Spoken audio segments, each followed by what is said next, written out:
నవరసంబులుకు నాట్య మయూరియై మూల శబ్దంబుల మోక్షహంస. నవరసంబులుకు నాట్య మయూరియై మూల శబ్దంబుల మోక్షహంస. పరమ పవిత్రమౌ పరమాత్మ గీతయే నేడు నాట్యం బాడుచుండెగనుమా. పరమ పవిత్రమౌ పరమాత్మ గీతయే నేడు నాట్యం బాడుచుండెగనుమ. మునిరతనార్యులు మోదిల్లు శిష్యుండు, మునిరతనార్యులు మోదిల్లు శిష్యుండు సహజాచలుని కంఠ శబ్దరీతి.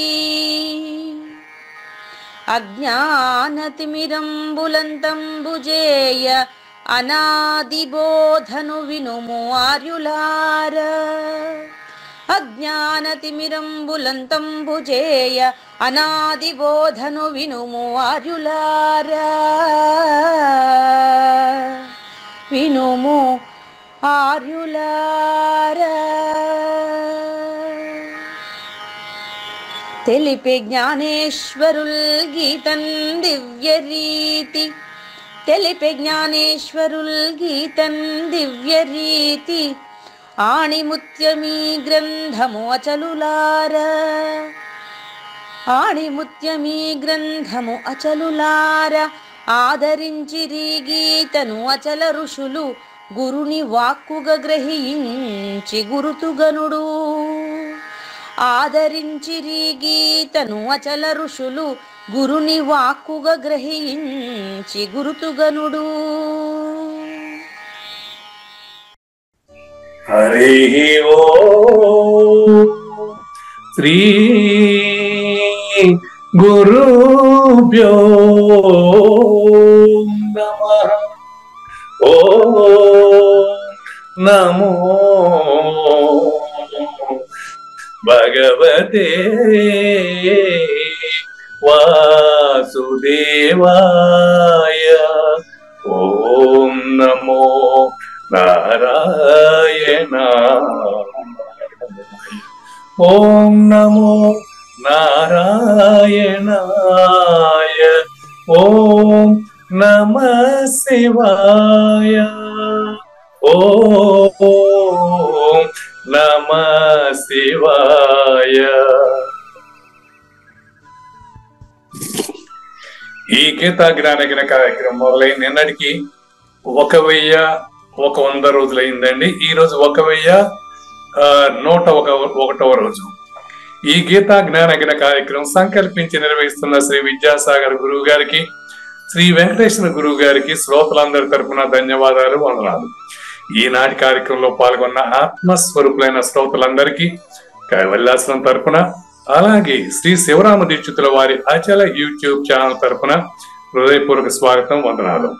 గురుదేవులు సహజాచల రాజయోగి శ్రీ పూజారి వెంకటేశ్వర గురువు గారిని కార్యక్రమం ఆరంభించమని కోరుతున్నానండి. సర్వము గురువుము, సర్వము గురువుము, భవరోగ వైద్యుడతడని తెలియుము.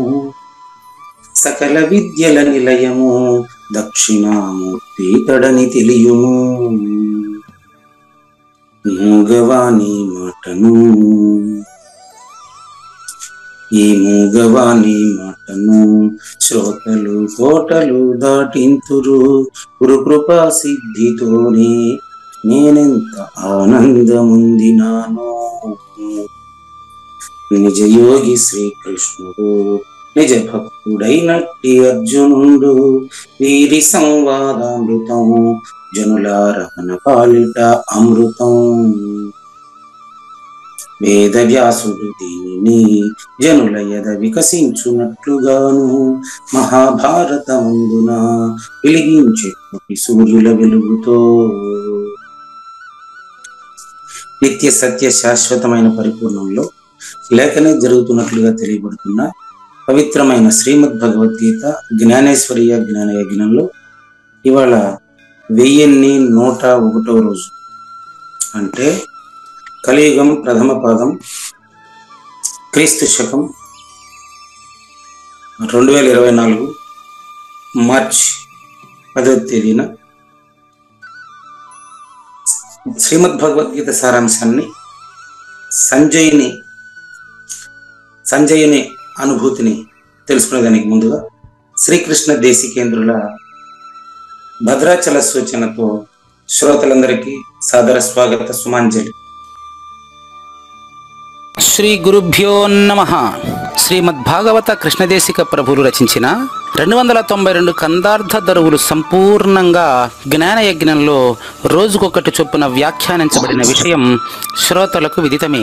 ఈ కందార్థ దరువులను రచించిన 19 సంవత్సరాల వరకు అవి ముద్రణకు నోచుకోలేదని, వాటిలోని నిగూఢ భావాలను మరింత స్పష్టం చేస్తూ రచయిత క్షరాక్షరోపాధి ద్వయదోషరహిత పరమతత్వ కందములు 261 రచించారని, తదుపరి సద్గురు శుభాశీస్సులతో ఈ రెండూ కలిపి ఒకే పుస్తకంగా ముద్రించారని పెద్దలు చెప్పగా విన్నాం. పుస్తకం ఇప్పుడు మన భక్తులతో చాలా మంది దగ్గర ఉంది. ఈ కందపద్యాలు భగవద్గీతకు ఉత్తర గీత వలె సద్గురు భక్తులకు కందార్థ దరువులలోని ఎన్నో సమస్యలకు సమాధానమై విలసిల్లుతోంది. ఎంతో ఉపయోగకరమైనటువంటి ఈ కందపద్యాలను రోజుకు ఒక్కొక్కటి చొప్పున వివరించాలని అడిగిన ప్రత్యక్ష శ్రోతల కోరిక మేరకు జ్ఞానయజ్ఞంలో శ్రీకృష్ణ పరమాత్మ సందేశానికి ముందే ప్రతిరోజు కృష్ణ ప్రభువుల దర్శనం మహద్భాగ్యంగా భావిస్తూ ముందుకు వెళదామా? భూమను భద్రాచలమని రాములను చులేని నన్ను అరక్షణముననే మీ మాటను ఎరిగి ఉళ్ళక్యని నా మాటను మరచి ఉనికి నయమని తోచెన్.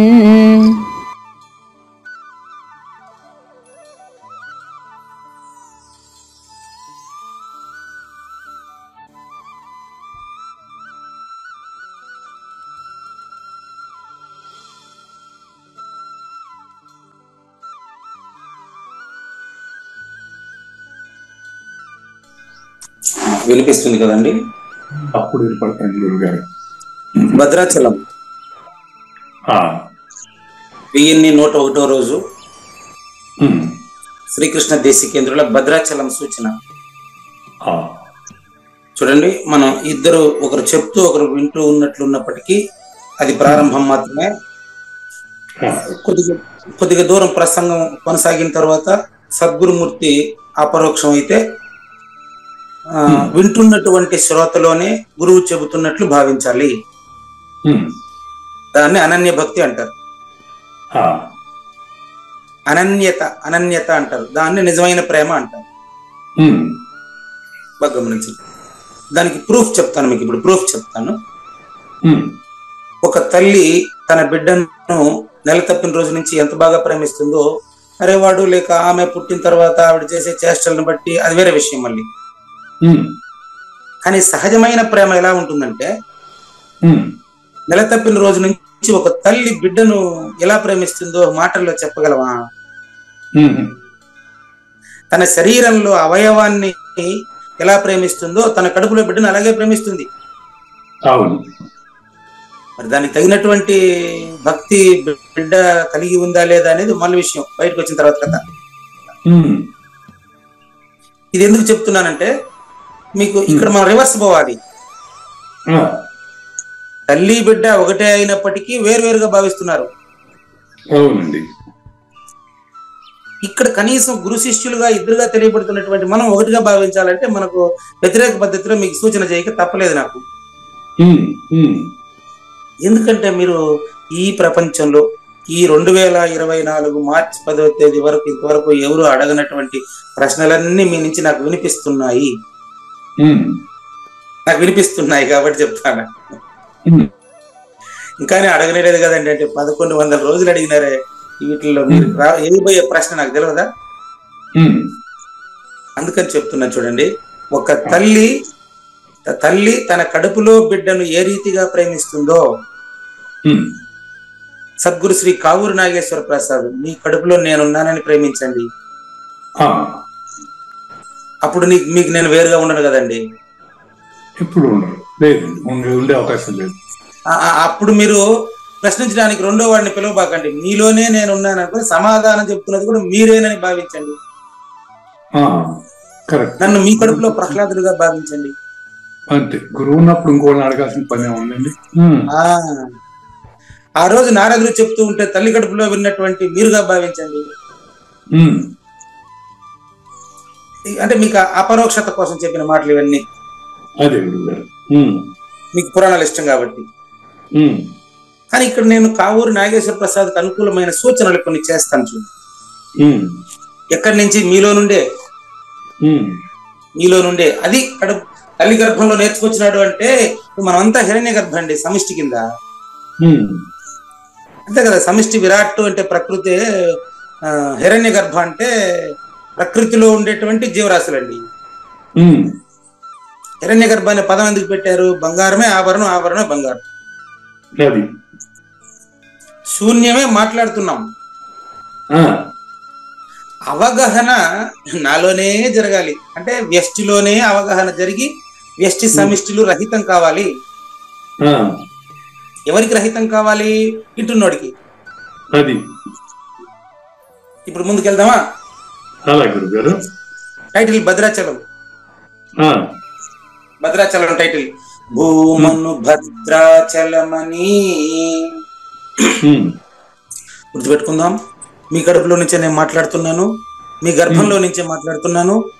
209వ కందపద్యంలో నుంచి మీ కడుపులో ఉన్నటువంటి అంటే మీలో ఉన్నటువంటి శ్రోతలో ఉన్నటువంటి ఆ యొక్క శిష్యుడు గురువుగా అపరోక్షత చెందాడు. చూశారు మీరు?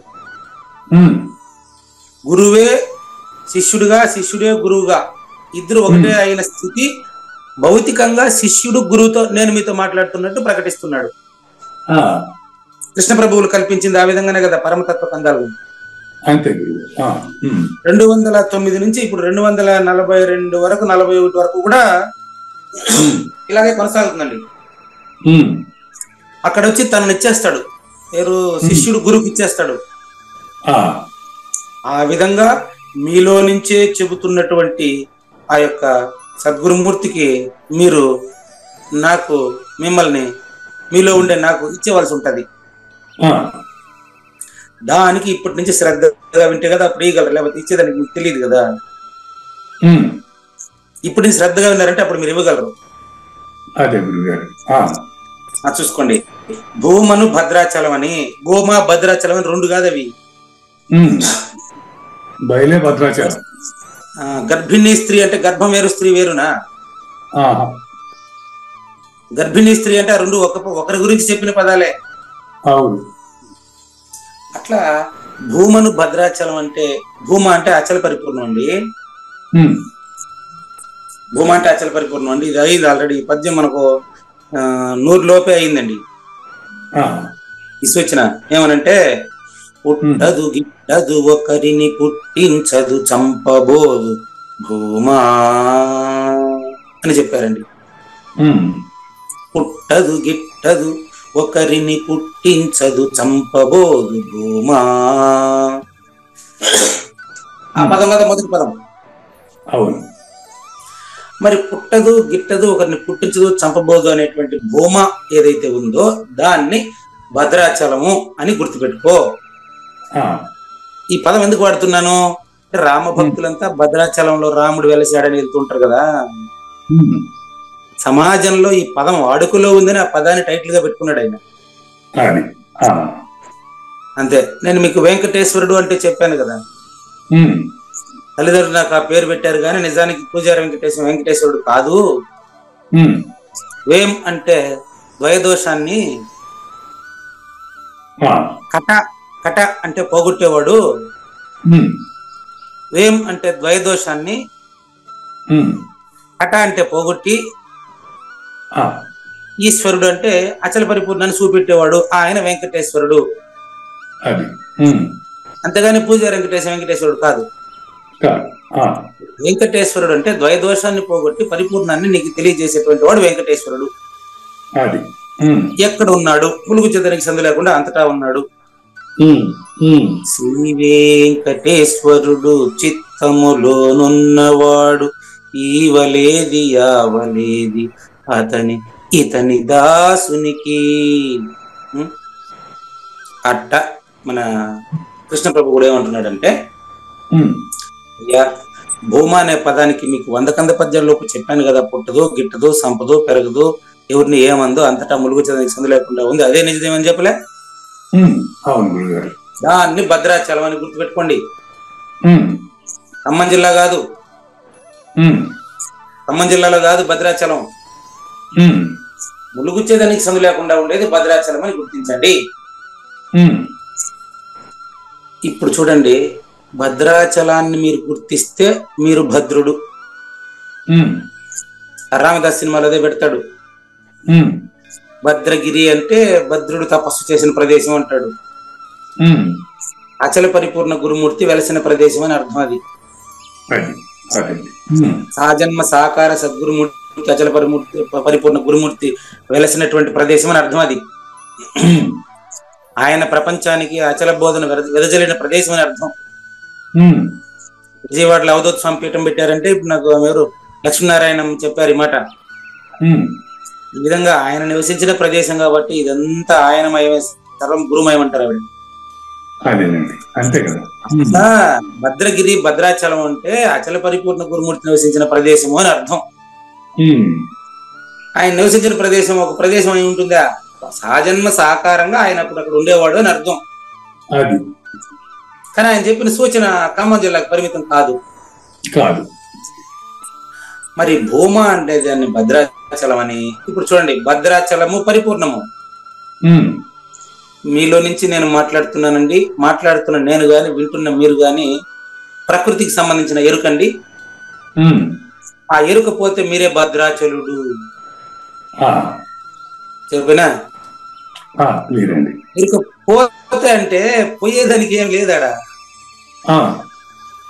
భద్రాచలుడు, భద్రాచలము, భద్రాచలుడు, రామం పరిపూర్ణము. కృష్ణ ప్రభువుకి మొదట ఇచ్చింది రామ మంత్రమే. నారాయణ జానకి పుత్రుడు కృష్ణ ప్రభువులకి భాగవతులు, వాళ్ళు భాగవతం అంటే చాలా ఇష్టం, వాళ్ళకి పురాణం అంటే చాలా ఇష్టం. వాళ్ళ వంశమే భాగవతం, భారతం చెప్పుకుని బతికే వంశం వాళ్ళది. పవిత్రమైనటువంటి ఆ యొక్క తల్లిదండ్రులకు జన్మించినటువంటి ఆయనకు ముందుగా భద్రాచలం నుంచి వచ్చిన వాళ్ళు ఎవరు రామ మంత్రం ఇచ్చిపోయారట, ఆయన చరిత్రలో ఉందన్నమాట. అట్లా భద్రాచలము అంటే పరిపూర్ణము, భద్రాచలుడు అంటే మీరే. రామం అంటే పరిపూర్ణము, రాముడు అంటే మీరే. రామంలో రాముడు లేడని తెలియడమే పరిపూర్ణత. అదే ఉండేది చూసుకోండి. రామం అనేది సంస్కృత పదం అండి. తెలుగులో దాన్ని డు కలిపి డుంగ్ చేర్చుకొని రాముడు అని ఒక వ్యక్తికి పెట్టుకున్నామండి. రామం అనేటువంటి దాన్ని రాముడు అని పెట్టేటప్పుడు తెలుగు పదం కాబట్టి అట్ట రామహ అని వస్తుంది సంస్కృతంలో. అది అందుకని ఇక్కడ ఎవరు దశరథుడు తన కొడుక్కి పేరు పెట్టడంలో కూడా రామం అని పెట్టారు, కానీ ఆ రామం పదం దానికి ముందుదేనండి, ఎప్పటి నుంచో ఉండే పదమేనండి.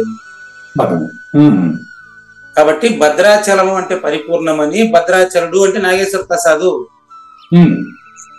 అక్కడ నివసించినటువంటి ఆ వ్యక్తి అక్కడ విగ్రహం పెట్టారు కాబట్టి రాముడి విగ్రహాన్ని. అక్కడ భద్రాచలం అంటే రాముడన్నా, అక్కడ విగ్రహం అన్నా కొండన్నా ఒకదంతా తయారు చేసినట్టువే. రాముడనుచు లేని నన్ను భద్రాచలములో అచల పరిపూర్ణంలో లేనివాడు రాముడని తెలిసినవాడు కాబట్టి రామాయణం రాముడు చెప్పినట్లు మనం నడుచుకోవాలి, రాముడు నడిచినట్లు మనం నడవాలంటూ ఉన్నాం. అతనిలాగా ప్రవర్తించాలని అర్థం. అది అదేనండి.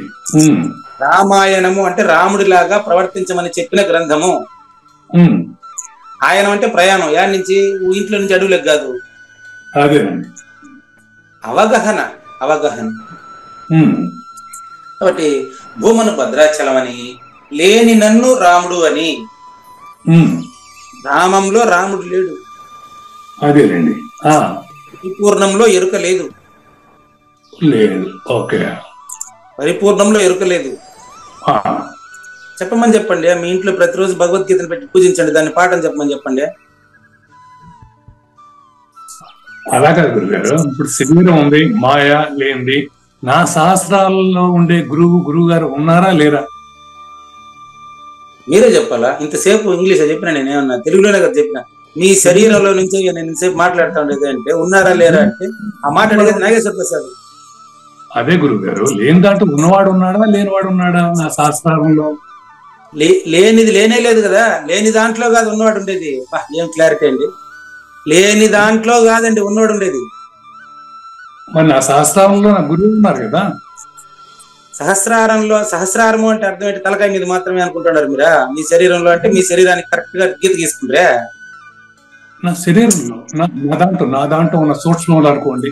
నా దాంట్లో అదేనండి. నేనేమన్నాను అక్కడ ఎన్ని పోలికలు చెప్పాను మీకు అంటే, ప్రహ్లాదుడు ఎట్లాగైతే కడుపులో నుంచి విన్నాడో ఆ విధంగా మీ కడుపులో నుంచి నేను చెప్తున్నానని చెప్పేటప్పటికి మీరు నాగేశ్వర ప్రసాద్ అనే ఒక దేహాన్ని పట్టుకొని దానికి కరెక్ట్ గా గిరిగీసుకుని నా శరీరంలో ఉండేవాడు, అప్పుడు కూడా నా వదలట్లేదు, నా శరీరంలో ఉండేటువంటి ఆ యొక్క గురువు ఉన్నాడా లేడా, ఇది ఎవరు ప్రశ్నించారు తెలుసా? ఈ విధంగా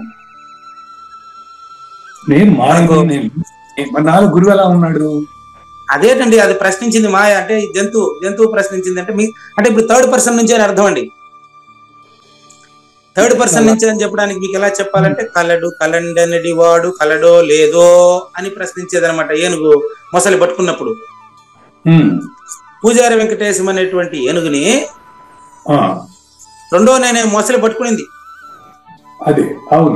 ఇప్పుడన్నా క్లారిఫై అవుతుందని చూద్దాం. పూజారి వెంకటేశం అనేటువంటి ఏనుగుని అహంకారాన్ని నేను అనేటువంటి మొసలి పట్టుకునేసింది. అవునండి. నేలలోకి ఎవరు దిగినారు? మొసలి నీళ్ళల్లో ఏనుగుని పట్టుకుంది మొసలి. బయట పట్టుకోలేదు, అది దిగింది ఏనుగు. అదేనండి, నేను నీళ్ళల్లోకి దిగబట్టి కదా నన్ను పట్టుకుంటుంది. అది పట్టుకోండి, అదే సూచనలు తీసుకోండి. నేను కరి దిగుచు మకరి సరస్సుకి మకరి దరికి కరి దిగుచు కరి కరి బెరయన్. కరి అంటే ఏనుగు. ఆ పురాణంలో అంతరార్థం ఉంటుంది. గుర్రాల మోహన్ రావు గారు భలే ఎక్స్ప్లెయిన్ చేస్తుంటారు దీని గురుభావంలో కూడా. ఏనుగు నీళ్ళల్లోకి దిగబట్టి మొసలి పట్టుకునింది. బయట ఉంటే హాయిగా మొసలి రాదు. నువ్వు సూచన చేసిన బట్ట బయలులో నువ్వు ఉంటే నీ దగ్గరికి అదేంటికి వస్తా, నువ్వే పోయి దాన్ని పట్టుకుంటావు. ఇది అంటే ఎరుకుంటే గురువు ఉంటారు, ఎరుకు లేకపోతే గురువు ఉండరు. పర్ఫెక్ట్ సూచన, అంతే రాసుకోండి. అదేనండి సూచన. అంటే గురువు ఉండరు ఉండండి, గురువు ఉండరు, గురు శిష్య రహితమైన నువ్వు ఎప్పుడు ఉండవు.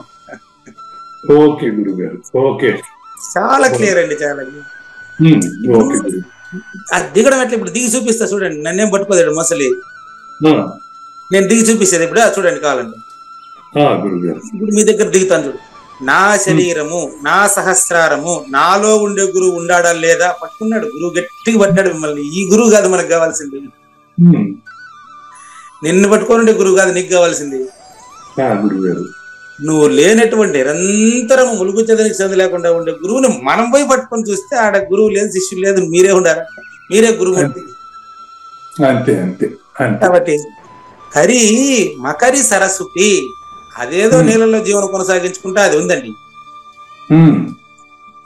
అది వచ్చి జంతువు కదా,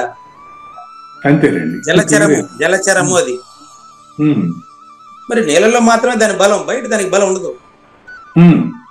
అన్నపు సూక్ష్మాంశము మనసు, అన్నపు సూక్ష్మాంశము మనసు. పూజారి వెంకటేశ్వర మనసు. ఎన్నగా నీరంబు ప్రాణము, నీళ్లే ప్రాణంగా ఉండేదే మొసలి అహంకారం. అంటే కలిస్తేనే, నీళ్ళలో దిగితేనే మొసలి పట్టుకునేది నిన్ను. బయట నీకు ప్రమాదం లేదు. ఈ బయట అనేటువంటి పదానికి పరిపూర్ణుడుగా ఉన్నంత వరకు నీకు ఇబ్బంది లేదు. నేను మనిషి, నేను జంతువు, నేను పలానా వాళ్ళ కొడుకు, నేను పలానా వాడి తండ్రి, నేను పలానా ఆఫీసరు, నేను పలానా మినిస్టరు, నేను పలానా ఎమ్మెల్యే అని అంటావు చూడు, అదే మొసలి. అదే నేను పట్టుకోండి.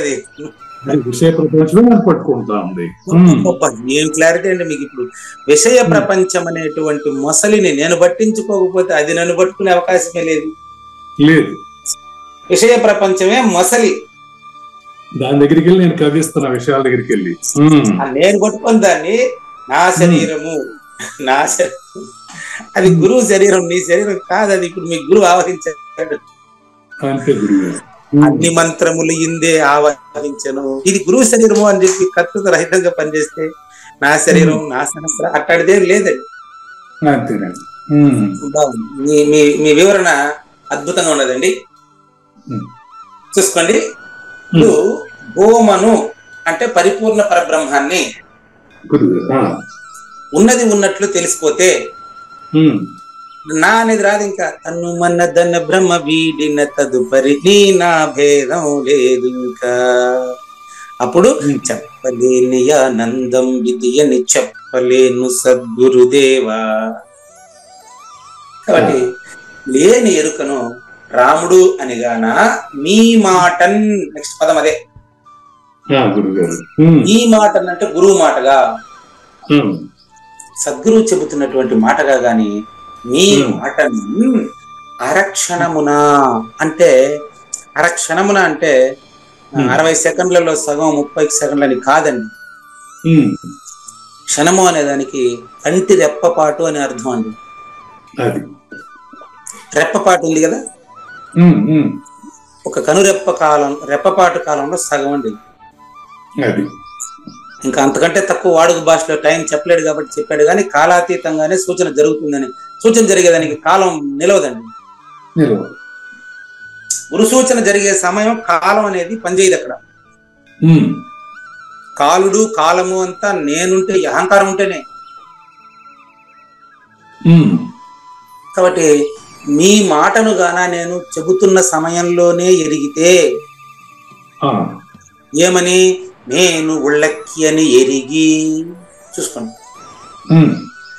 అక్కడ ఉందే కదా, మీ మాట నెరిగి ఉళ్ళక్కి అని. నే మొదటి లైన్ చివర నే ఉంది కదా. మీ మాటను నేను ఎరిగి, ఈ నేను అనేవాడు ఉళ్ళక్కి అనేటువంటి రాముడు ఎగిరిపోతే అదే విష్ణు ఎగిరిపోతే అంటాడు అక్కడ భద్రాద్యంకితం. ఇదే పేరుతో ఒక అధ్యాయం ఉంది కందార్థ ధరువులు. ఇప్పుడు అవసరం లేదు మనకి అది, ఆ స్టేజ్ ఎప్పుడో దాటిపోయాం. కందార్థ ధరువులో భద్రాద్యంకితంలో చెప్తాడు అనమాట. అల భద్రాచలమనిన బయలుగా గుర్తెరగవలయు. అల భద్ర అక్కడ అంటే గురు సూచనలో, ఖమ్మం జిల్లాలో కాదు, గురు సూచనలో భద్రాచలము అంటే బయలుగా గుర్తెరగవలయు. మొసలి బయట కుక్కల చేత భంగపడును. నీటిలోన మొసలి నిగిడి ఏనుగు బట్టు బయట కుక్కల చేత బయలు సూచన అయిపోతాయి. మొసలి నిన్ను అహంకారం ఏం చేయదు. అది ఉన్నప్పటికీ ఏం ప్రాబ్లం లేదు. కోతి అలవాటు అయిపోయిన తర్వాత నేను చెప్పినట్టు అది అది ఆడుతుంది. మురిగిన కుక్క నాకు అలవాటు అయిపోతే నన్ను చూస్తే తోక మాత్రం ఒప్పుతుంది అంతే, నోరంతా ఎత్తది. అది తోక ఒప్పుడు నా చుట్టూ తిరగాలి అది. అట్లా కావూరి నాగేశ్వర ప్రసాద్ అచల పరిపూర్ణుడు అని తెలిసిన తర్వాత ఆయన మనసు ఇంకా ఆయన కాపలా కాస్తుంది. ఆయన నుంచి తప్పు చెయ్యనివ్వదు, ధర్మంగా నడిపిస్తుంది.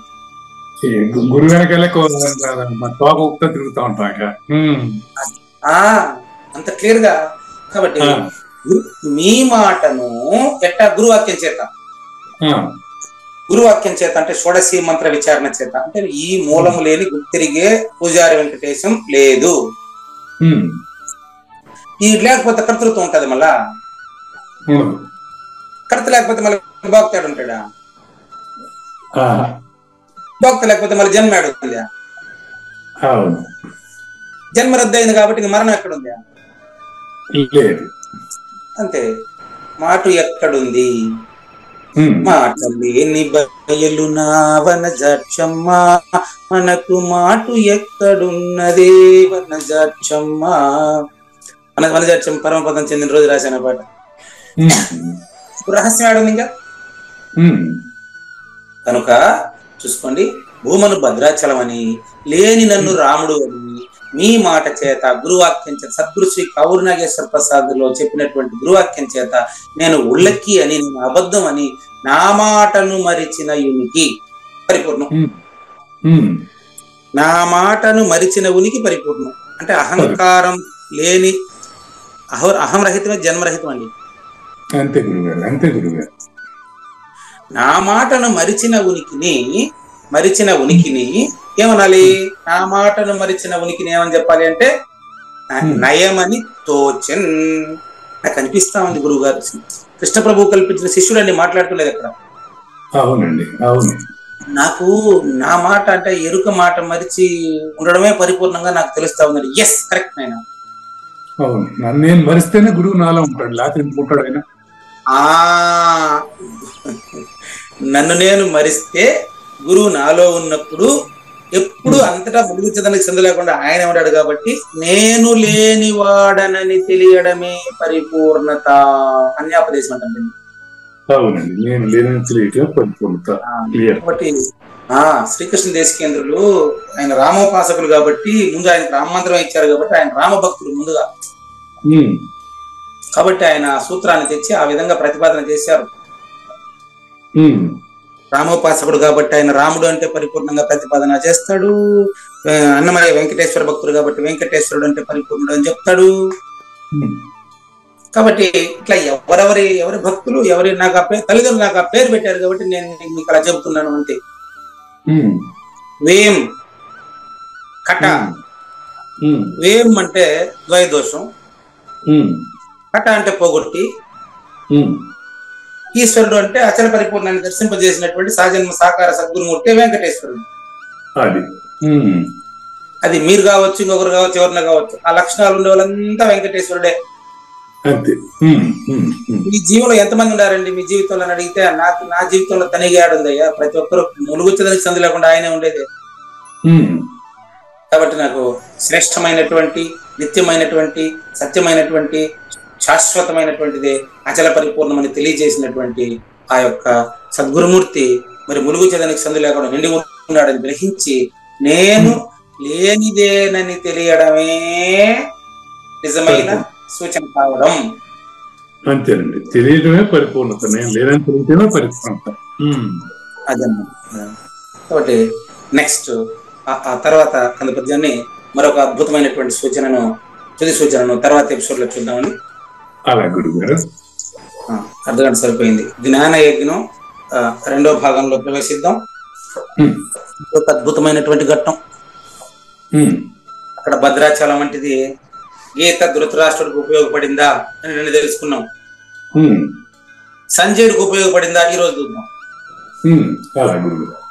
గీత ధృతరాష్ట్రుడికి ఉపయోగపడిందా అని నేను చూసాం. ఆయన ఒకటే మాట, చంద్రకిరణానికి గాన రాయి కరిగేది నిజమైతే గీత ధృతరాష్ట్రుడికి ఉపయోగం.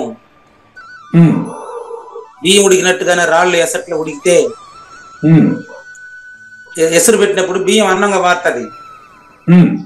గులకరాళ్ళు కూడా అందంగా మారింది నిజమైతే ధృతరాష్ట్రుడు లాంటి మూర్ఖుడికి భగవద్గీత ఉపయోగం. కాబట్టి ఇది కథ. నేను ధృతరాష్ట్రుడి కథ నాకు వద్దు ఇంకా. ఇంకా నేను ధృతరాష్ట్రుడికి పాఠం చెప్పదలుచుకోలేదండి అని నేను చెప్పినాడు ఆయన.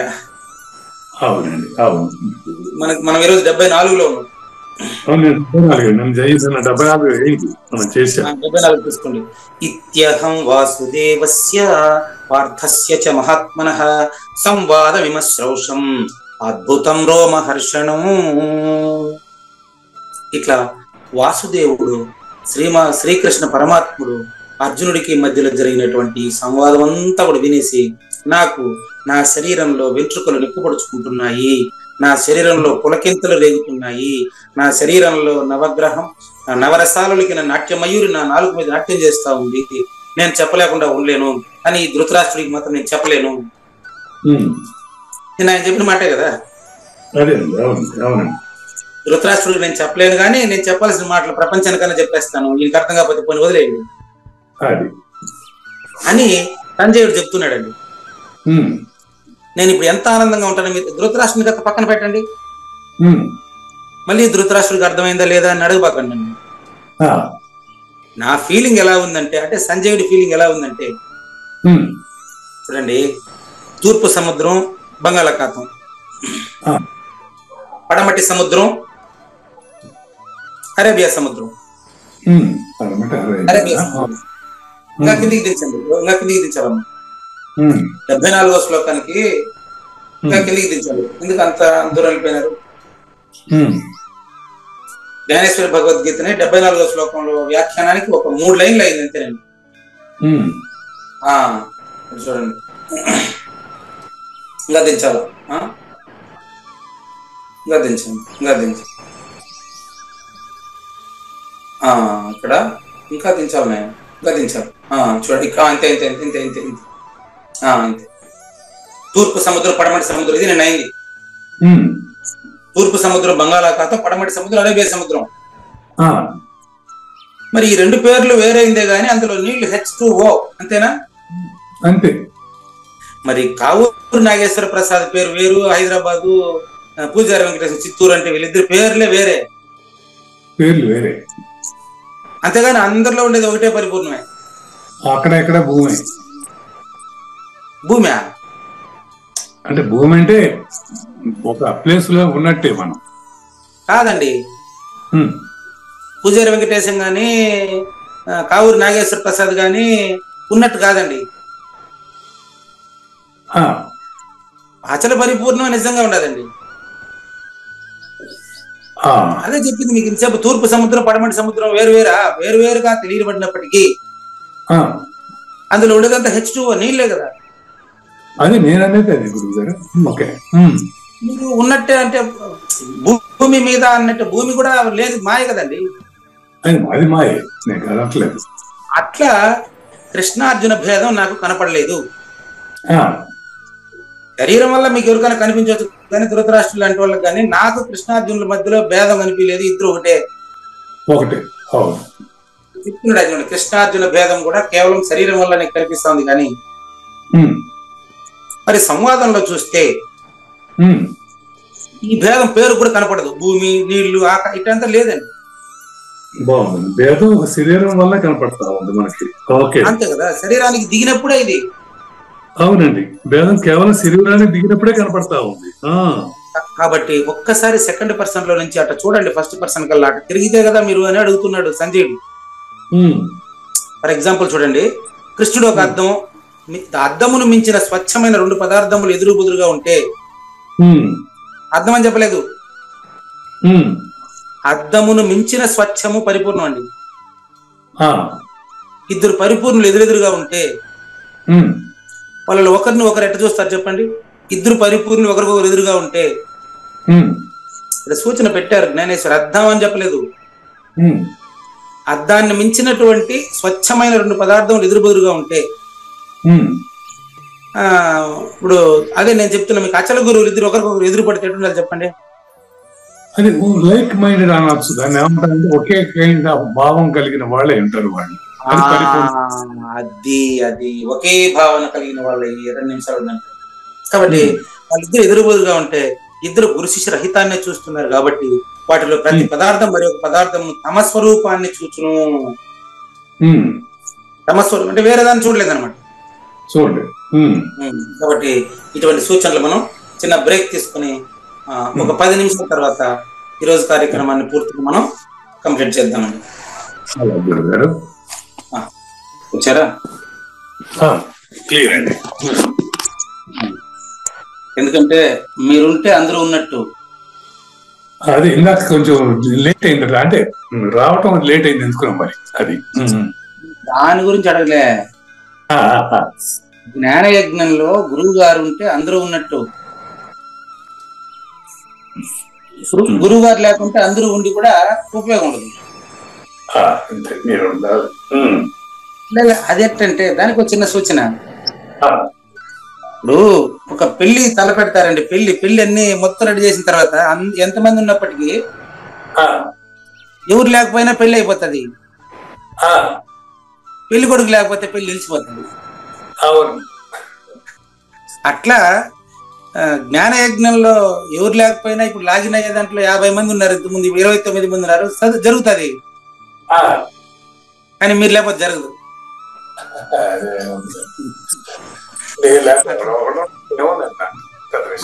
అంటే మీరు ప్రధాన కేంద్రం కదా, అందుకని. చూడండి, అద్దాన్ని మించినటువంటి స్వచ్ఛమైన రెండు పదార్థాలు ఎదురుబెదురుగా ఉంటే వాటిలో ఏది దేన్ని చూస్తుందో ఎవరిని అడుగుతారు మీరా? అది రెండే కావు. అది రెండు కాదు, అది ఒకటి రెండు కాదు, ఒకటి అని చెప్పేదానికి కూడా నేను లేదు అక్కడ. అట్లా అర్జునుడు కృష్ణ సహితముగా కృష్ణమూర్తిలో కృష్ణుడిని అర్జునుడు చూస్తా ఉన్నాడు. ఇప్పుడు నేను మీకు ఇందాక చెప్పింది ఇదే కదా. అదేనండి. కావూరి నాగేశ్వర ప్రసాద్ గర్భంలో సహస్రారంలో అంటే మీరు తలకాయ పైన చూస్తున్నారు, నేను అటుగా చెప్తాను, నేను మీ కింద. సద్గురు శ్రీ కావూరి నాగేశ్వర ప్రసాద్ నా సహస్రారంలో ఉండారు అంటే అర్థం ఏంటి? నేను లేదని అర్థం. కావూరి నాగేశ్వర ప్రసాద్ గారి గర్భంలో అని చెప్పాను, సహస్రారంలో అని చెప్పలేదు. మీ సహస్రారంలో నేనున్నానంటే బాగుండదు, మీరు శిష్యుడు అవుతారు, నేను గురువుగా చెప్పినట్టు అవుతుంది. అందుకని సద్గురు శ్రీ కావూరి నాగేశ్వర ప్రసాద్ గారి గర్భం నుంచి నేను మాట్లాడుతున్నాను. ఇట్లా చూశాడు అర్జునుడు శ్రీకృష్ణుడిని అని సంజయుడే చెప్పేస్తాడు. కాబట్టి ఇప్పుడు సంజయుడే కదా మనకు కృష్ణ పరమాత్మ. అవును. అలాంటప్పుడు సద్గురు శ్రీ కావూరి నాగేశ్వర ప్రసాద్ ప్రశ్నల పరంపర వల్లనే కదా మాకు ఇంత క్లారిటీ వచ్చింది. కనుక క్లారిటీ వచ్చింది. కృష్ణునకు కూడా అర్జునుని మూర్తి యందు అతని సహితముగా తన స్వరూపము కనిపించెను. చూసారా ఎట చూసుకుంటారు ఇద్దరు? అంటే ఆయనలో ఈయన చూస్తున్నాడు, ఈయనలో ఆయన చూస్తున్నాడు, అది కథ. కావూరి నాగేశ్వర ప్రసాద్ లో ఏమో పూజారి వెంకటేశం కనిపిస్తా ఉన్నాడు, పూజారి వెంకటేశంలో ఏమో కావూరి నాగేశ్వర ప్రసాద్ కనిపిస్తా ఉన్నాడు. ఇందాక మన కుడుపూడి నాగేశ్వరరావుని ఒక ప్రశ్న వేశారు వేరే వాళ్ళు, అది దానికి సమాధానం ఇంతకు ముందు నాకు తెలిసి ఉండే సమాధానం అది. అదేంటంటే ఇప్పుడు భీంపల్లి గెడ్డియారి వంశంలో అచల బోధాచార్య అని అచల బోధాచార్య శతకం రాశాడు ఒక ఆయన. ఆయన వచ్చి గవర్నమెంట్ ఉద్యోగం చేస్తూ శిష్యులకి కేవలం లెటర్ల ద్వారానే బోధించేవాడట. భీంపల్లి గెడ్డియారి వంశంలో అచల బోధాచార్య శతకం రాశాడు ఆయన కవి. వాళ్ళు ఎంతెంత దూరం ఉన్నప్పటికీ ఆ గురుబోధ శిష్యులకి ఉండకుండా పోలే. అట్లాంటిది ఇందాక కుడుపూడి నాగేశ్వరరావు గారిని ప్రశ్న వేశారు వేరే వాళ్ళు. ఏం వేశారంటే, కుడుపూడి నాగేశ్వరరావు గారు, ఇంతకీ మీ గురువు అంటావే, ప్రతి మాటికి మీ గురువు అంటావే, మీ గురువు ఏ ఊరు? ఆడో చిత్తూరు జిల్లా, నువ్వు అంబాజీపేట, మీ ఇద్దరికి పొత్తెట్ట కుదురుతుందయ్యా?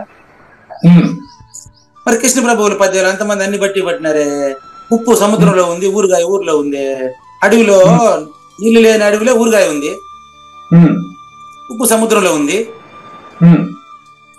నీ నాలుగు మీద రుచి ఎట్టా వచ్చింది? అట్టా అని చెప్పినాడు కుడుపూడి నాగేశ్వరరావు. ఆన్సర్ చెప్పినాడు వాళ్ళకి. కాదండి, మీకేం కావాలి అది అడగండి. కాదు, కుడుపూడి నాగేశ్వరరావు మీరు ఎందుకు అంత దూరం పోయినారు? మేమంతా ఇంతమంది ఉన్నాం కదా, ఇంతకీ మీరు ఫస్ట్ గురువులు ఎవరు మీకు చెప్పండి, ఎట్ట కుదిరింది మీకు అంత, ఎందుకు పోయినారు అడిగి చెప్పండి ఫస్ట్ అని అడుగుతున్నాడు. నాకు మాత్రం ఏం తెలుసా? సరే, నా కుడుపూడి నాగేశ్వరరావు మీకు ఫస్ట్ గురువులు తల్లిదండ్రులే అంటాడు ఆయన. అవునయ్యా, తల్లిదండ్రులు కాదు, నీకు ఉపదేశం అన్ని తల్లిదండ్రులే అన్నాడు. ఫస్ట్ మీ గురువు ఎవరు అంటే తల్లి తండ్రి, నాకు ఈయన గురువు అంతే అన్నాడు ఒకటేమాట. కాదయ్యా, నువ్వు ఇంత దూరం పోయి నీకేమైనా పని లేదా? మేమంతా ఇంతమంది ఇక్కడ ఉన్నాం కదా, అంత దూరం ఎట్టబోతావా అని అడుగుతున్నాడు ఆయన. కాబట్టి గోవింద భగవత్పాదులు ఎక్కడో ఉంటే కాలడికి నడిచిపోలే, ఇది శంకరుడు. గురువు ఎక్కడుంటే అక్కడ పోతా, అంతే కదా. గురువు ఎక్కడున్నాడో తెలిసిపోయిన తర్వాత ఈయనే గురువు కదా. ఇప్పుడు కుడుపూడి నాగేశ్వరరావే గురువు. అంతే, మనసుంటే మార్గం ఉంటుందండి. నాకు మా అమ్మా నాన్న గురువు, మా అమ్మా నాన్న చెప్పినట్లు అంత దూరం పోయినాను. మీ డౌట్ నాకు కూడా ఉండే ఫస్ట్. ఆయన ప్రతిరోజు నా దగ్గర 2 గంటలు మాట్లాడుతున్నాడు ఇప్పుడు కూడాను. చూడండి, ప్రతిరోజు ఉదయం 6 నుంచి 7 వరకు నాతో మాట్లాడతారు ఆయన. అంతకుముందు 100 రోజులు రహస్య సత్సంగంతో మాట్లాడారు. మేము బుద్ధి గుర్తొచ్చినప్పుడు నేను మా ఆవిడిద్దరు వాళ్ళ ఇంటికి వెళ్ళిపోతాము. ఎప్పుడు ఆయన మాలోనే ఉన్నారు, మేము ఆయనలోనే ఉన్నాం. కొత్తగా మాకు ఆయనకి మధ్యలో దూరం ఏం లేదన్నాడు ఒకటే మాట. అట్లా కృష్ణుడు అర్జునుడు ఇద్దరు ఇప్పుడు సంజయుడే చెప్పేస్తున్నాడు, వాళ్ళిద్దరు సంజయుడిలోనే మనకు కనిపిస్తాడు. కాబట్టి కృష్ణుడికి కూడా అర్జునులో కృష్ణుడు కనిపిస్తా ఉన్నాడు, అంటే ఇతనిలో అతనిలో ఇతను కనిపిస్తా ఉన్నాడు. అవునండి. అద్దం ముందర అయితే చూసేవాడికి అద్దంలో బొమ్మ కనిపిస్తుంది, ఇద్దరు అద్దం లాంటి వాళ్ళే అయితే ఇతనికి ఆయన కనిపిస్తాడు, ఆయనకి ఈయన కనిపిస్తాడు గురువుగా. అంటే అర్థం ఏంటి? కృష్ణార్జునులు ఇద్దరు ఇప్పుడు ఒక్కటే అయినారు. అది నాకు కావూరి నాగేశ్వర ప్రసాద్లో పరిపూర్ణాన్ని చూడడం వచ్చేసింది అనుకో, తెలిసిపోయింది అనుకోండి, నాకు ఇంక తనిగా మళ్ళీ గురువు కావాలనా? లేదు. ఎందుకంటే కావూరి నాగేశ్వర ప్రసాద్ గారిలో గురువును చూడగలిగినప్పుడు, ధృతరాష్ట్రంలో గురువును చూడగలిగినప్పుడు, దుర్యోధనుల్లో గురువును చూడగలిగినప్పుడు, దీన్నే కదండి అజాత శత్రువు అంటే, ఇదే కదండి. అంతే. నిర్భయాంధ్రలో గురువు చూసినప్పుడు ఇంకో అంతే కదా గురువు గారు. కనుక తన స్వరూపము కనిపించసాగెను. దేవుడు ఏ అంగంలో, ఏ స్థానంలో స్వయంగా తనను తాను కూడాను మరియు తన భక్తుడైన అర్జునుడు కూడా చూశాడో, ఆ అంగమునందు, ఆ స్థానమునందు భక్తుడైన అర్జునుడు కూడా దేవుడైన శ్రీకృష్ణుడు కనిపించాడు. ఇప్పుడు ప్రత్యక్షంగా చూస్తున్నారు ఎవరు? సంజయునిలోనే కృష్ణుడు అర్జునుడిని, అర్జునుడు కృష్ణుడిని పరిపూర్ణులుగా చూస్తున్నాడు. అంటే అర్థం సంజయుడే పరిపూర్ణుడు. సంజయుడు అంటే పరిపూర్ణుడు. సమ్యక్ జయ సంజయ. సమ్యక్ జయ సంజయ. ఓకే. తన ఇంద్రియాలు కంప్లీట్ గా కర్తృత్వరహిత కర్మాచరణ చేస్తున్న ప్రతి మానవుడు సంజయుడే. ఇక ఆ ఇద్దరు తప్ప మరి మూడో వారు ఎవరు లేకుండా పోయినప్పుడు వారు ఏం చేసినారు అని చెప్తున్నాడు సంజయుడు. ఏమండి, వారిద్దరు కాదండి, వారిద్దరు నాకు ఒకటేనండి. వాళ్ళిద్దరు ఈ సంజయుడిలోనే చూడండి. మీకు అర్జునుడి మాట కృష్ణుడి మాట నేనే కదా చెప్తాండి ఇదే. మరి ఈ మొదటి నేను అర్జునుడు కృష్ణుడు అనేది ఒక పాత్రధారులు మాత్రమే ఇద్దరు. మొదటి నేను నాకు అవగాహన అయిన తర్వాత ద్వైత భావం పోయిండ్లా. ఇప్పుడు ప్రశ్నించేదానికి నువ్వే ఆడుండావు, ఆన్సర్ చెప్పేదానికి నేనే ఆడుండాను. అదే చూసుకున్నాడు. చూడు, మనం మొన్న పాంచజన్యాలు చూసినాం అదే మాట. ఇక్కడ జ్ఞానేశ్వరి ఎప్పుడో రాసినాడు, 500 సంవత్సరాలకు ముందు రాసినాడు కదా. చూడండి, ప్రశ్నోత్తర ప్రసంగం ఎక్కడి నుంచి వస్తుందండి? ఇంకా కొంచెం పైకి చూసుకోండి, అదేనా కాదా? అవునండి. ఇక ఏ భేదం లేకుండా పోయినప్పుడు,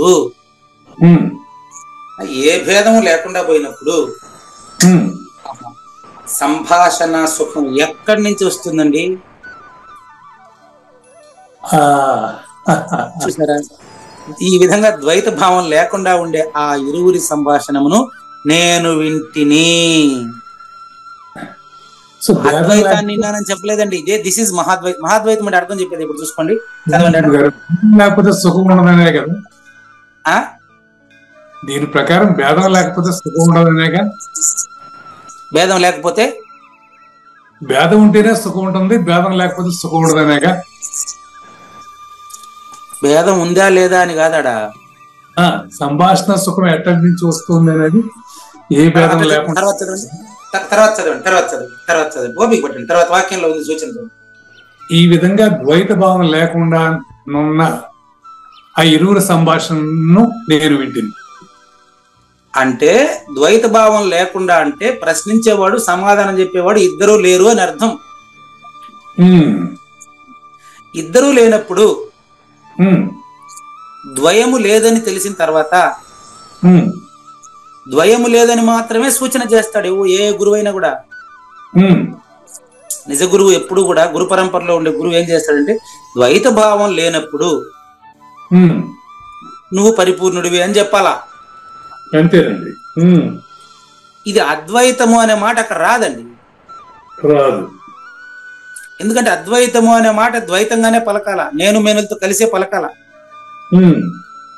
అందుకని మహాద్వైత సిద్ధాంతం అని అచల పరిపూర్ణ అవధూత వెంకటేశ్వర స్వామి సూచన చేశారు దీన్ని. ఇప్పుడు చూడండి, రెండు అద్దాలు ఒకదానికి మరొకటి ఎదురెదురుగా పెట్టినామనుకో, ఏ అద్దం దేన్ని చూస్తా ఉంది? ఎవరిని అడుగుతారు మీరు? ఇది నెంబర్ వన్. అద్దము అంటే, అద్దము దేనికి సూచన అంటే చూసినోడికి కనిపిస్తుంది అద్దం, అంతేగాని చూడనోడికి ఏం కనిపిస్తుంది అని చెప్పడానికి అది కూడా అర్థమే. ఇద్దరు పరిపూర్ణులే. ఇద్దరు పరిపూర్ణులైనప్పుడు చూసేదానికి వాళ్ళలో ఎరుక ఎక్కడుంది అని అర్థం అండి. మాట లేని బయలునా మాటు ఎక్కడున్నది అంటే సుఖంగా దుఃఖంగా ఎరుకదే. అంతే కదా. అంతే. రెండు అద్దాలు ఒకదానికి మరొకటి ఎదురుగా పెట్టేసిన తర్వాత దేన్ని ఏ అద్దంలో ఏది చూస్తా ఉందో అసలు చూసేదానికి అక్కడ దృశ్యం ఏడుందండి. అద్దంలో పోయి చూడాలంటే ఏదైతే అద్దంలో చూస్తుందో ఆ చూసేదే దాన్ని అద్దంలో చూడాలా. ఇక్కడ కావాలి సుఖం కాదు, ఆనందం కావాలి. అక్షయ ఆనందం, అక్షయ సుఖం కావాలి. అవును, ఇద్దరు అక్షయ ఆనందం. ఇద్దరికి ప్రశ్నలు లేకుండా పోయింది. ఇప్పుడు ప్రశ్నించి అంటే ఎరుక లేనప్పుడు ప్రశ్నించే పని ఉండదండి. ఉండదు. ఎట్టంటే వెలుగుతున్నటువంటి దీపము ముందర ఇంకొక వెలుగుతా ఉండే దీపం తెచ్చిపెట్టినావనుకో, ఏ దీపం దేన్ని చూపిస్తా ఉంది? ఈ దీపం వల్ల అది కనిపిస్తుంది, ఆ దీపం వల్ల ఇది కనిపిస్తుందా? చెప్పలేమండి, చెప్పలేము. ఇప్పుడు వెలుగుతున్న దీపం ముందు చదువుకోండి, నేను కూడా ఉండేది చెప్తాను. బాగుంది. వెలుగుతున్న దీపం ముందు మరి ఒక వెలుగుతున్న దీపం తెచ్చిపెడితే ఆ రెండింటి యందు ఏ దీపము దేని నుంచి ప్రకాశం అడుగుతా ఉంది చెప్పండి? చూసేవాడు అడుగుతా ఉంటాడు కానీ దీపం ప్రకాశాన్ని ఆశించడమే. దీపమే ప్రకాశం కదండి. నువ్వే పరిపూర్ణుడు అయిపోయిన తర్వాత తెలిసిన తర్వాత అయిపోవడం ఏంటి అసలు? దీపము ఏ దీపము దేని నుంచి వెలుతురు అడుగుతా ఉంది చెప్పండి? ఎవడు అడుగు అసలు ఎవరిని అడుగుతారండి మీరు? ఉండేవాడిని అడుగుతారా, లేనివాడిని అడుగుతారా? అది లేనివాడు చెప్పలేడు, ఉండేవాడికి తన్మాత్ర లేదు, తన్మాత్ర రహితుడు కదా ఎప్పుడు ఉండేవాడు. భద్రాచలం కదా ఇది. భద్రాచలంలో ఉండేటువంటి రాముడు ములుగుచేదానికి సందు లేకుండా ఉన్నాడు కదండి. గమనించండి, భద్రాచలము అంటే భద్రమైన అచలం, అచల పరిపూర్ణం అండి. అందులో రాముడికి ఎరుక లేకపోతే ఆడు పరిపూర్ణుడు అండి. కాబట్టి ఇంకో మూడో ఎగ్జాంపుల్ అండి. రెండు అద్దాల ఎగ్జాంపుల్ ఒకటి, రెండు దీపాల ఎగ్జాంపుల్ ఒకటి, మూడు సూర్యుని ఎదుట ఇంకొక సూర్యుడు ఉదయించాడు అనుకో, ఎవరి వల్ల ఏ సూర్యుడి వల్ల ఏ సూర్యుడు కనిపిస్తా ఉన్నాడు అంటే ఏం మాట్లాడతామండి? ఎంత ఉదాహరణ అంటే మీకు ఇంక చెప్పడం కోసం సంజయుడు ఎగ్జాంపుల్. సంజయుడు పరిపూర్ణుడేనని ప్రూఫ్. అంతే. సూర్యుని ఎదుట ఇంకొక సూర్యుడు ఉదయిస్తే ఇందులో వెలుతురిచ్చే సూర్యుడు ఎవరు, చీకటిచ్చే సూర్యుడు ఎవరు చెప్పిందా? అట్టనేది ఏమైనా ఉందా? సూర్యుడు అంటేనే వెలుగు. అవును. మరి ఏ సూర్యుడు వెలుతురుని ఇస్తాడు, ఏ సూర్యుడు ఇవ్వలేదని ఎవరిని అడుగుతారండి మీరు? సూర్యుడు అంటేనే వెలుగు కదండి. అంతే. దానికి వేరియేషన్ ఉంటే తెలుస్తుంది కానీ లేకపోతే తెలియదు. ఇదే కదా మనకు దేవి చెప్పింది కూడా. చెప్పలేని ఆనందం విధి అని చెప్పలేను సద్గురుదేవ, తను మన ధన భ్రమ వీడిన తదుపరి నీ నా భేదం లేదింకా. ఎవరైనా ఈ విషయాన్ని నిర్ణయం చేయాలంటే స్వయంగా నిర్ణయమే మొగబోతుందంట. ఆ పదాలు అట్టే చదివితే మీకు అర్థం కాదండి. చూడండి, స్తబ్దురాలగును, నిశ్చయమే స్తబ్దురాలగును. పైకి తీయండి, పైకి ఎత్తండి. నిశ్చయమే. ఎవరైనా ఈ విషయాన్ని నిర్ణయించాలంటే స్వయముగా నిశ్చయమే స్తబ్దురాలగును. నిర్ణయమే లేదు, దోషం. నిర్ణయించేవాడు లేనప్పుడు నిర్ణయం ఉండదు. నిర్ణయ రహితం పరిపూర్ణం, నిర్దోషం హి సమ బ్రహ్మ తస్మాత్ బ్రహ్మణితే స్థితాః. ఈ విధంగా ఆ సంభాషణలో కృష్ణార్జునులు పూర్తిగా ఒకటైపోయినారు కదండి. ఆహా, ఇప్పుడు రెండు జల ప్రవాహాలు వచ్చి ఒకదాంతో ఒకటి కలిసిపోతా ఉంటే సంజయుడు అనే నేను ఎవరు తెలుసా? దాంట్లో రెండు కలిసిన మధ్యలో ఉండి ఉప్పురాయి. ఒక జల ప్రవాహం కృష్ణుడు, ఒక జల ప్రవాహం అర్జునుడు. ఈ సంజయుడి మధ్యలో ఉప్పురాయి. వీళ్ళిద్దరు కలుసుకున్నారు నాలోనే. వీళ్ళిద్దరు నాలో కలుసుకున్నారు. ఇప్పుడు చెప్పేదానికి నేను కనపడడం లేదండి. ఇప్పుడు ఉప్పు ఆ ప్రవాహముల రెండింటిని అడ్డగించుతుందా? లేదు.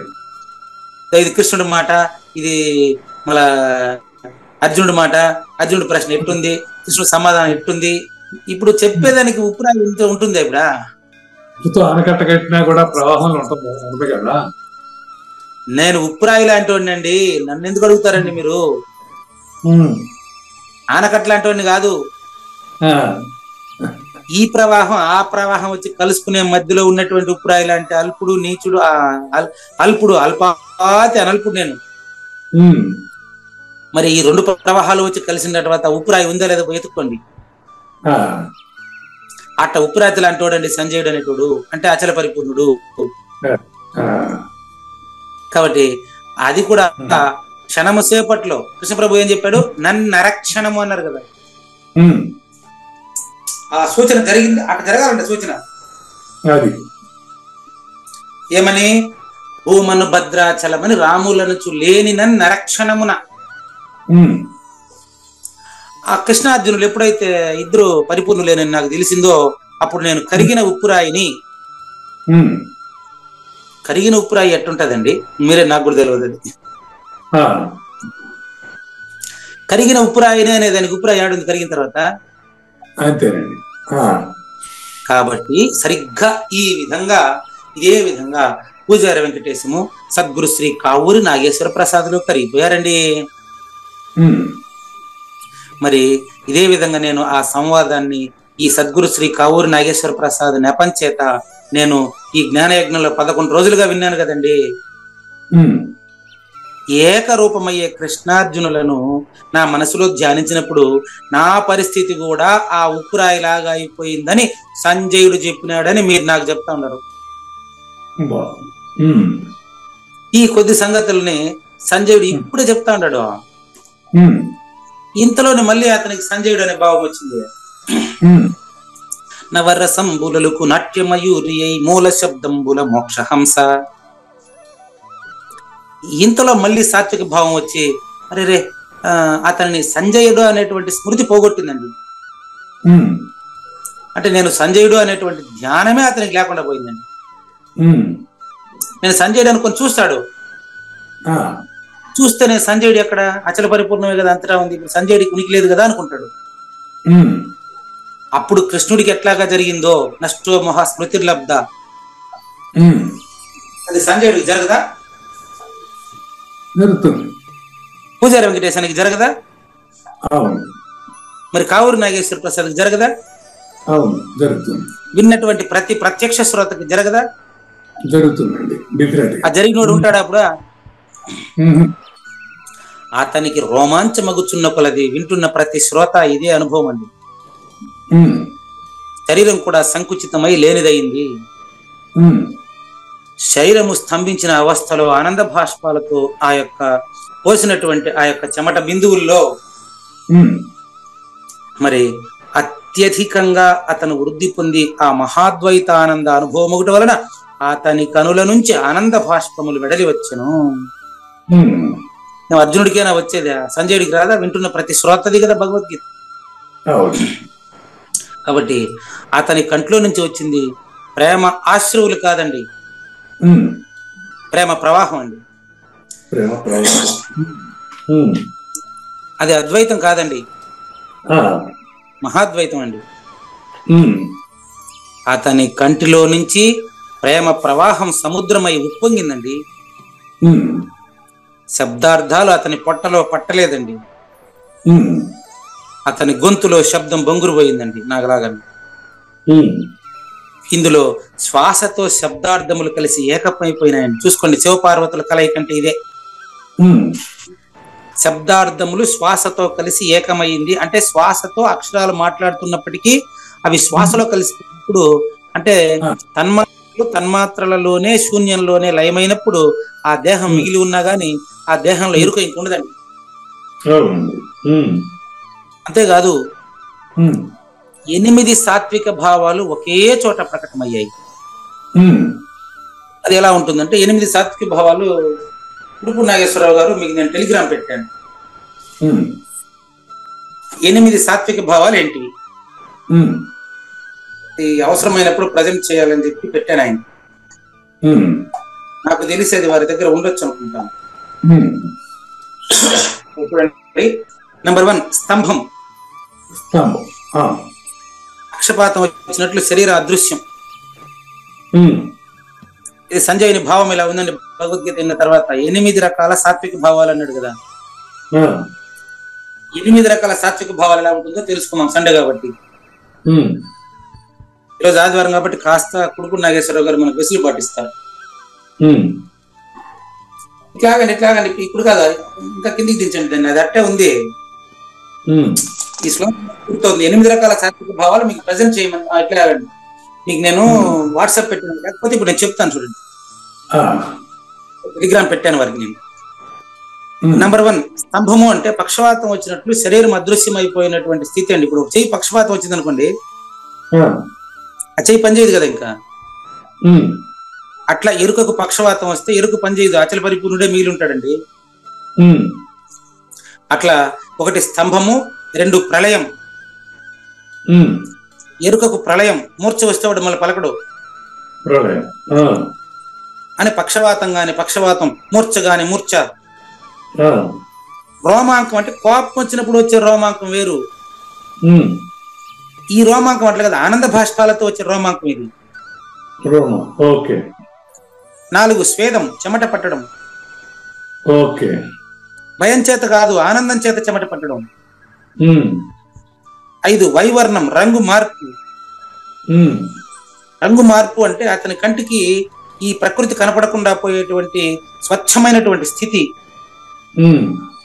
ఈ స్థితిలో 6 వేర్పాటు అంటే వణుకు. 7 ఆశ్రువు అంటే ప్రేమపూర్వకమైనటువంటి ఆనంద భాష్పాలు.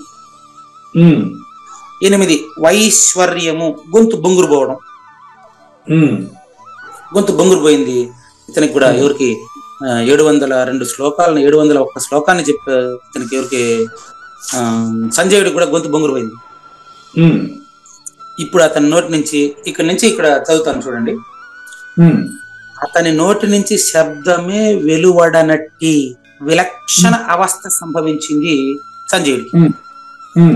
ఇటువంటి అవస్థ విలక్షణ అవస్థ. అది ఆ విలక్షణ అవస్థ సంభవించినటువంటి సంజయుడి నోటి నుంచి ఏ మాట రాకుండా పోయిందని. అప్పుడు ఇంకా సంజయుని కృష్ణార్జున సంవాదానికి 4 వీధుల కూడలి అయ్యాడు. 4 వీధుల కూడలి యాడికి పోతుంది? యాడికి పోతుంది? ఏ ఊరికి పోతుంది చెప్పండి మీరు చూద్దాం.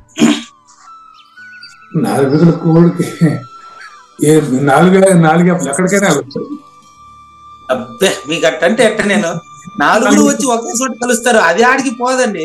ఆడికైనా వెళ్ళొచ్చు. మీరు ఇట్ట ఎనికే చూస్తే ఎట్టండి. 4 వీధులు 4 దిక్కులు చూపిస్తాయి అన్నట్టు నేను అనుకుంటున్నాను. ఓకే కదా, 4 దిక్కులు ఎక్కడ కలుస్తాయి? ఒక చోట. అదే కూడలి. అది ఎక్కడికి పోతుంది మళ్ళా? కూడలి ఎక్కడికి పోదు, అక్కడ అదే పరిపూర్ణం. ఇప్పుడు పరిపూర్ణంలో నుంచి ఎక్కడికన్నా పోయేది ఎరుకండి. మళ్ళీ ఎరుక మాట తలెత్తకుండా ఉండేది అక్కడ సూచన అటు చేశారండి. ఆయన ఎవరు, జ్ఞానేశ్వర సూచన చేశారండి. మీరు ఎక్కడికైనా పోవచ్చు అంటే మీరు ఎప్పుడు కూడా శరీరం నుంచి బయటికి పోయే ప్రయత్నంలో ఉండారు. కాదండి, శరీరంలో పరిపూర్ణత తెలుసుకున్న తర్వాత పోయేవాడు వచ్చేవాడు ఎక్కడ ఉన్నాడండి? స్థలమేడుంది తండ్రి. సంజయుడు కృష్ణార్జునుల సంవాదానికి 4 వీధుల కూడలిగా అయ్యనట్లు ఉండాడు అంటే అర్థం ఏంటంటే రెండవది లేని స్థితి.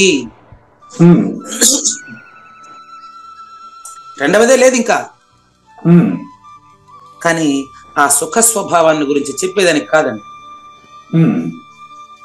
తనంత తానే శాంతించునట్టిదై ఉంది అది. అతని స్వరూపం తనంత తానే, అంటే సంజయుడు తనకు తానే శాంతించాడు. కాబట్టి సంజయుడు కూడా అతి త్వరలో శాంతించి స్పృహవచ్చుడితో అతనికి నేను సంజయుడే అనేటువంటి ధ్యాస వచ్చినప్పటికీ కర్తృత్వరహిత కర్మాచరణతో ఆ యొక్క భగవద్గీత భావం అంతా కూడా నేను కేవలం వ్యాసుని ప్రసాదం చేతనే, జగద్గురు అయినటువంటి వ్యాసదేవుని ప్రసాదం చేతనే చెప్పాననేటువంటి విషయాన్ని తర్వాత 75వ శ్లోకంలో తర్వాత ఎపిసోడ్ లో చూద్దామండి. అట్లా గురుగారు. లేనిది లేదు లేదు, ఉన్నది లేకపోవుట లేదయ్యా, ఈ గొప్ప మర్మమంతా నీ వలన తేటగా తెలిసెనయ్యా. నరనారాయణులకు మధ్యన జరిగిన సంవాదము అద్భుతం అయినట్టిది, దీనిని పూర్తిగా వింటినయ్యా. మహాత్ముల మాటలు వినినంత తనువు పులకించెనయ్యా. సంజయుని ఈ పలుకును సూటిగా తలపల మునిరత్నమే, శ్రీమించిన భావమై సద్గురువు చెప్పకనే చెప్పెను గదా. సద్గురత్నం మంగళం అమ్మ కానండి. జయ మంగళం నిత్య శుభమంగళం, జయతు జయ మంగళం మహోత్సవ మంగళం. జయ మంగళం నిత్య శుభమంగళం, జయతు జయ మంగళం మహోత్సవ మంగళం. శ్రీమించున చలంబు సూచించినటువంటి దక్షిణామూర్తికి దండమిడుతూ, శ్రీమించున చలంబు సూచించినటువంటి దక్షిణామూర్తికి దండమిడుతూ, శ్రీ మహావిష్ణువు సూర్య భగవానుడు యాజ్ఞవల్కి జనక రాజ ఋషికి. జయ మంగళం నిత్య శుభమంగళం, జయతు జయ మంగళం మహోత్సవ మంగళం. అయం వ్యర్థ బాహ్య కోపిన భవతి అనే సుఖయోగి సాంది పరుసుల వరుస. అయం వ్యర్థ బాహ్య కోపిన భవతి అనే సుఖయోగి సాంది పరుసుల వరుస. దీనినే శ్రీకృష్ణ పరమాత్మ వద్దనే ఎరిగరిగిన ఉద్ధవార్జునులకు.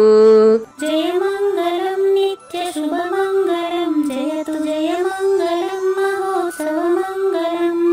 శ్రీ అల్లమా ప్రభు బసవేశ్వరుండును బ్రహ్మానంద రామానంద స్వామి.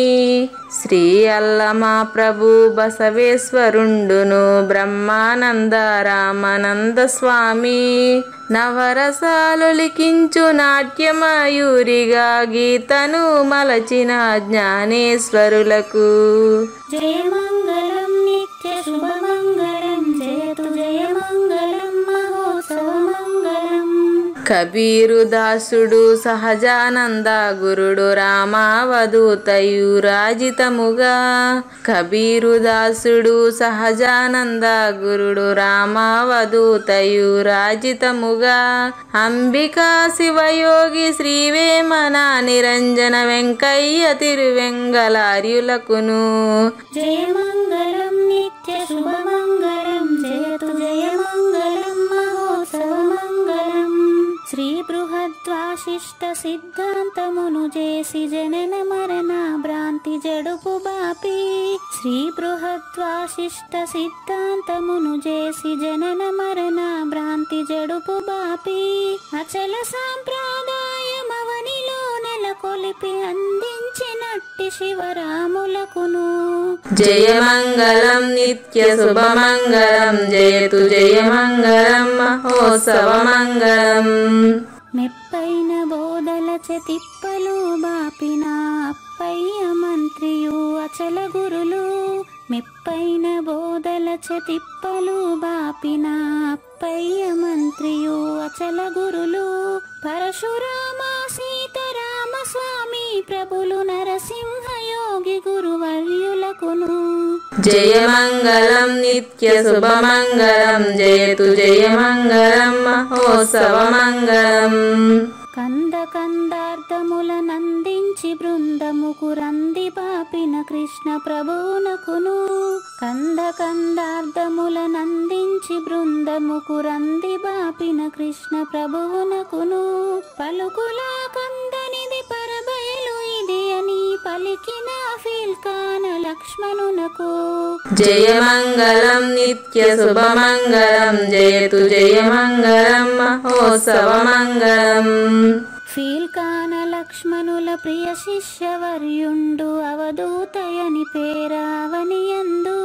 ఫీల్కాన లక్ష్మణుల ప్రియ శిష్యవర్యుండు అవధూతయని పేరావనియందు. పాఠాలు నేర్పించి పీఠాలు ఏర్పరచి శంఖబా చేయుటకు. జయమంగళం నిత్య శుభమంగళం జయతు జయమంగళం మహోత్సవమంగళం. బట్ట బయలున ఎరుక పుట్టనే లేదని బాలాజీ సింగు ఈ కీలు తెలిపే. బట్ట బయలున ఎరుక పుట్టనే లేదని బాలాజీ సింగు ఈ కీలు తెలిపే. మూలమూలినట్టు ఎరుకేమి లేదని తెలియజెప్పిన మునిరత్నమార్యులకును. జయమంగళం నిత్య శుభమంగళం జయతు జయమంగళం మహోత్సవమంగళం. నరస్వప్నము వంటి సురస్వప్నమిది అని పరిపూర్ణ దర్శినిని ప్రకటపరచి. నరస్వప్నము వంటి సురస్వప్నమిది అని పరిపూర్ణ దర్శినిని ప్రకటపరచి. సహజాచల రాజయోగి సద్గురు కృపచే సాంప్రదాయక గురుల సరసన జేరే. జయమంగళం నిత్య శుభమంగళం జయతు జయమంగళం మహోత్సవమంగళం. నిష్కల్మషానంద నిజ గురుని శిష్యుండు లింగమూర్తి లిపిని పొందుపరచి. నిష్కల్మషానంద నిజ గురుని శిష్యుండు లింగమూర్తి లిపిని పొందుపరచి. కార్వేటి నగరము పురవాసుడైనట్టి పూజారి వెంకటేశునకంకితం బిది. జయమంగళం నిత్య శుభమంగళం జయతు జయమంగళం మహోత్సవమంగళం. జయమంగళం నిత్య శుభమంగళం జయతు జయమంగళం మహోత్సవమంగళం. జై సద్గురు ప్రభు మహారాజ్ కి జై. జై గురుదేవ్ అండి. శ్రోతలందరి తరపున వెంకటేశ్వర గురు గారికి ధన్యవాదాలు చెప్తూ శాంతి మంత్రం. పూర్ణమదః పూర్ణమిదం పూర్ణాత్ పూర్ణముదచ్యతే పూర్ణస్య పూర్ణమాదాయ పూర్ణమేవ అవశిష్యతే. ఓం తత్సత్. ఓం శాంతి శాంతి శాంతి. హరి ఓం. న తద్భాసయతే సూర్యో న శశాంకో న పావకః యద్గత్వా న నివర్తంతే తద్ధామ పరమం మమ.